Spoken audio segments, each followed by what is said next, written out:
Here is the ICOM-2730 VHF UHF dual band ham radio. It has a detachable front panel and dual VFOs as you can see here. The first VFO has been selected as the main band and has been tuned to 145.450 MHz on duplex mode with negative shift of 600 kHz and saved in memory channel 5. It is VU2 MJJ repeater frequency with the repeater located on a hill a little over 30 km from here. Power output has been set at the mid-level and can access the repeater comfortably using a CP22E external antenna kept at about 9 meters from the ground level. The second VFO has been set at 437.900 MHz, which is the downlink frequency of International Space Station, hoping that someday it might be audible using the simple external antenna. It is possible to switch between the two VFOs as the main band for transmission using the button named main band on either side. So far, only one QSO with a station at 1 km has been made on UHF, that too only after fixing a schedule on VHF. That is because the SWR is 2.25:1 on UHF with the CP22E antenna, though theoretically a VHF antenna should resonate on UHF being third harmonic. SWR on VHF is only 1.1:1. V MHz scan button on either side has multiple functions. It can choose the VFO on either side as well as change the tuning step to MHz instead of kHz for quick changeover a large range.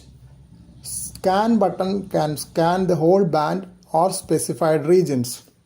MR call button below that can be used to recall the programmed memory channels. The small yellow push button on the top can switch on and off the radio on long press and mute on short press. Volume control is seen just below that. Rotary switches labeled dial on the bottom can change the memory channel as well as act as the tuning knob. SQL is the squelch control. The advantages for all the controls except the power button is that they are available on both sides for independent control of the two VFOs, which can be tuned to any of the available frequencies on UHF or VHF. Mon Dupe button allows easy monitoring of the reverse channel while on duplex operation with repeaters. Pressing this will go to the receive frequency of the repeater so that we can check the reverse copy of the station being heard on the repeater and give them a report on reverse copy if present.